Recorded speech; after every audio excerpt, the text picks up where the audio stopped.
Tuesdays and Wednesdays, we're open 8 a.m. to 8 p.m. Okay. But the week of finals, we extend our hours so that we have our testers can test until 8 p.m. Monday, or Tuesday through Friday. And you extend it from not later than that? Not later than 8 p.m. No, we will close. In fact, if a student, say a student has and also beware of this. If you think that test is only going to take 45 minutes for the students to take, please don't put a 3-hour deadline, because what happens is that the students will schedule for 3 hours. They're blocking a testing center for 3 hours. They're blocking a seat. That does not allow for other testers to be able to come in and test.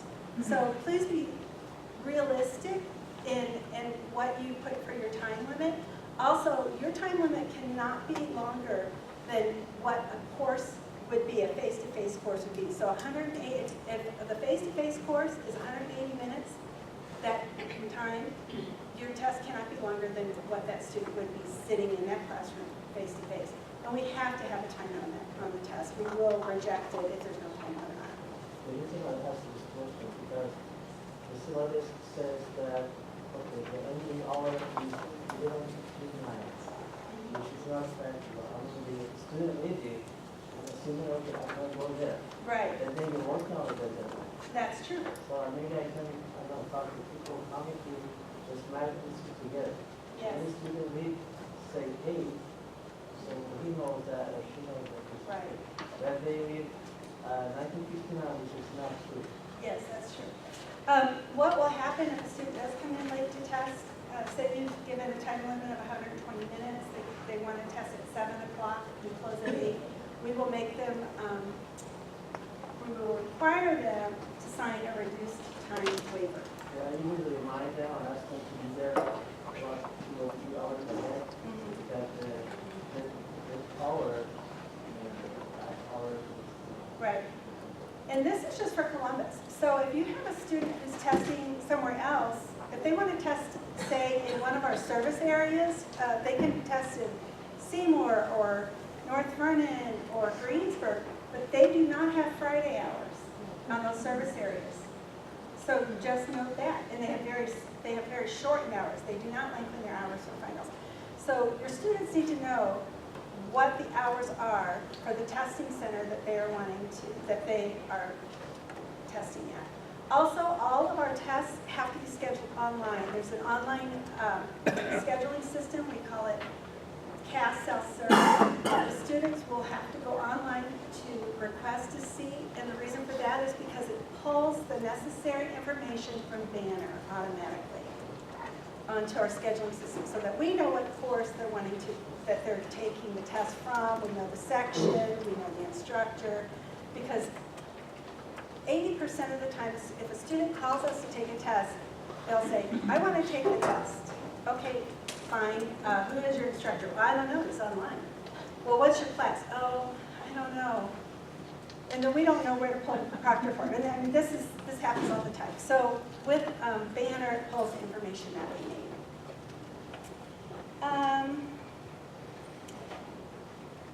I think that's all I needed to tell you right now. Are there any more questions? Just the last question. Do you have any schedule, like the working hours and locations on the website? Yes. On the other testing centers? So that's the Yes, it's all online. And there's the testing services, every testing center, and what their hours are. Yes. However, your students should have the responsibility to locate whatever testing. You don't need to know where your students are testing. No. My question is your working hours and your location, not the time. How can you find how you take place? On the testing services page, or they can even go to Ivy Tech and the testing services website, and it pulls down all the testing locations. Also, when they go to schedule their test, they'll log into the website using their LDAP, their Ivy Tech LDAP, so that's just their username and their password.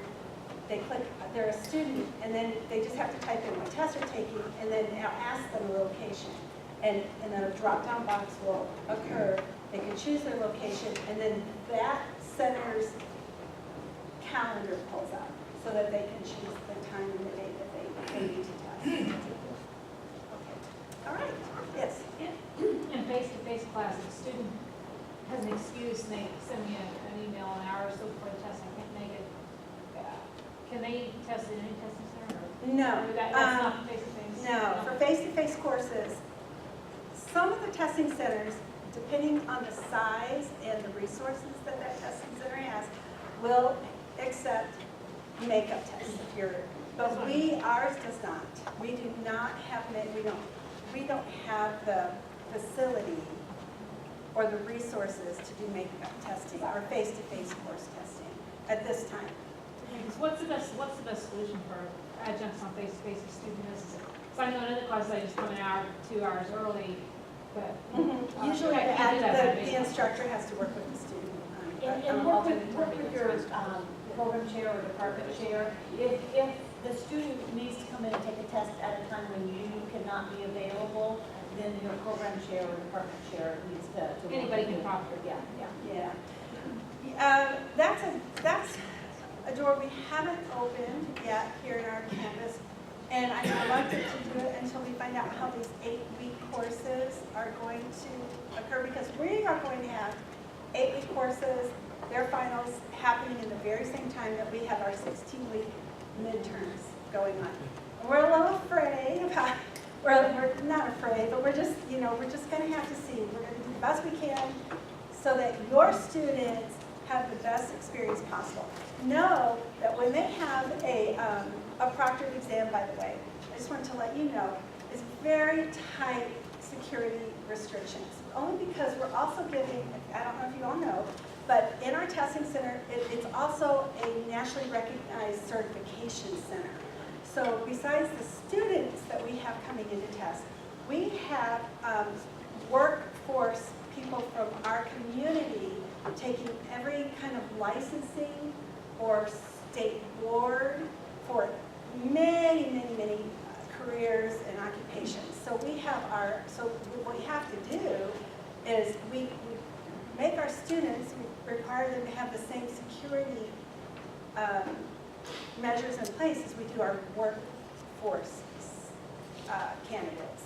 So we're giving all those exams at the same time we're giving your student exams. So your students will have to put all their belongings in a locker, including cell phone, watches, anything. They have to empty their pockets. The only thing that they're going to be allowed to take into the testing center is what you allow on the proctor form. Just know that. If you allow it on the proctor form, they can take it in. If you do not allow it, they will not be allowed to take it in. But then we also have lockdown browsers in place, and we also use net control, which means that we can view their screens. They're also on cameras. So we have video recording, we have net control, we have lockdown browsers, and we have the proctors who are right there. So security is very intense in our testing centers statewide. The last thing I want to mention is DSS testing. If you have a student, whether you're face-to-face or online, who has an accommodated testing environment, maybe they have time and a half, maybe they need a private room, maybe they need the test to be read to them, or whatever, then you're going to go through Janet Sharp, and those students will test in our testing center. So I work closely with Janet to provide the accommodation that your student might need, whether it's face-to-face or online. Okay. Please don't put their names on the proctor form, though, because on the proctor form there is a roster for any student who might have an extension. Do not put on the roster that that student is going to receive time and a half, or that student is going to need a private environment. That is a breach of confidentiality. So the only thing that you're going to want to put on the roster of the proctor form is a student who has an extension, and then what date that that student might have that's outside of the scope of outside of the time limit that you put on the proctor form. Janet?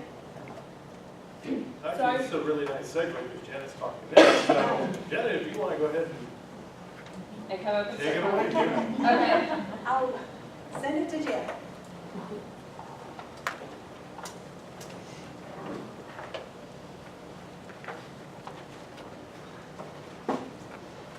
Hello, my name is Janet Sharp, and I am an academic advisor here at Ivy Tech, but I am also the Disability Services Coordinator for the Columbus campus.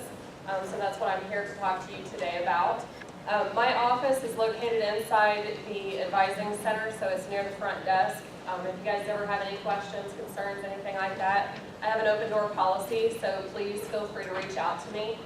But to piggyback on what Terry was just talking about with disability testing, it's very important, like Corey said, to check your Ivy Tech emails, because that's my way of communicating with you as well. So if you have a student with a disability that's in your class and they get testing accommodation, I'm going to be sending you an email because there is a separate proctor form that I actually complete for those students. And that's where it lists what accommodations they're supposed to be receiving. So I'll send you an email. I'll probably ask you questions about the test. You know, if it's password protected, if it's online, if it's paper pencil test, what your parameters are, what you allow, as far as like scratch paper, note cards, use of books, anything like that, so that I can complete the proctor form and get it over to the testing center for Terry. So then in your packet that you guys got, I made some copies, purple sheets in there if you want to refer to it as I'm talking. How many of you are brand new to the Columbus campus? Okay, so just a few of you then. So the rest of you have probably heard me multiple times and kind of have the gist of what's going on. For those of you that are new, basically what students have to do, if they have a documented disability, they have to initiate that process with me. So they have to come to me and say, hey, I have a disability, I would like accommodations for my classes. And I schedule an appointment with them. I basically do an intake, which is kind of like an interview with them just to get a feel for their situation and see what kind of needs that they have.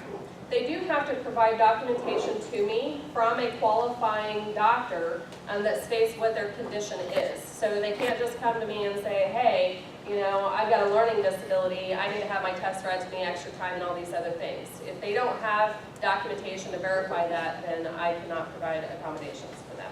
Okay. Now there are some very obvious disabilities.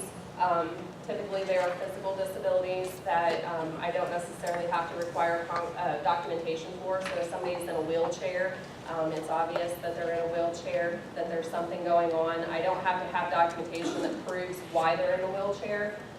So there are some exceptions to that. But in general, students have to provide documentation to me that verifies that they have some type of condition.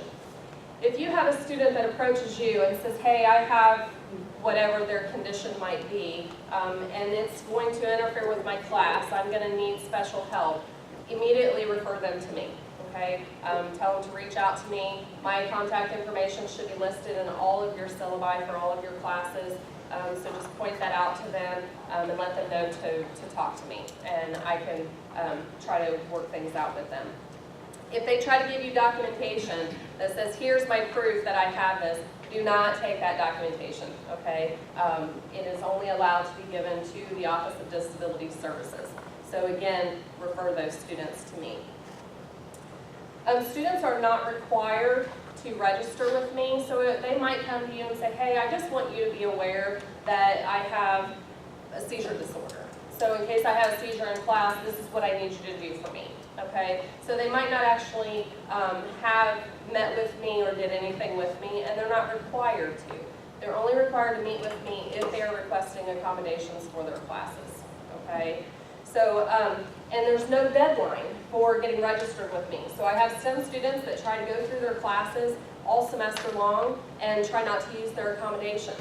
But then they might decide at some point, you know, I really need accommodations for my final exam, so I'd like to get set up with that. So just so you're aware, students can give you an accommodation form at any point in the semester, okay? Now, that accommodation form, so you guys have an example of that in your purple packet. This is what it looks like. It has the student's name at the top. These forms are only good for one semester at a time. So each semester they're required to get back with me to get new forms. And inside the box that's in the middle of the page is going to list what accommodations they receive. If they do not give you that form, they are not entitled to accommodations. So they might have met with me, they might have gotten those forms from me, and they've just never given them to you. They are not entitled to those accommodations until they actually give you that form, okay? And once they do that, I need you to sign off on it and then give the form back to them so that they can bring it back to me, all right? Now, with those accommodations, they are not retroactive. So I gave the accommodation form to the student the first day of class, but they didn't give it to you until week 5, and they've already taken an exam. And they say, you know, I took this exam, but I didn't get my accommodations, and I need to have accommodations for that. It's too late for that, okay? Accommodations are not retroactive. They are in effect the day that they give you that accommodation form for you to sign off on. With those accommodations, I would strongly encourage you to talk to your students about them to make sure that you both are on the same page on how those accommodations will be provided to them. If you have any questions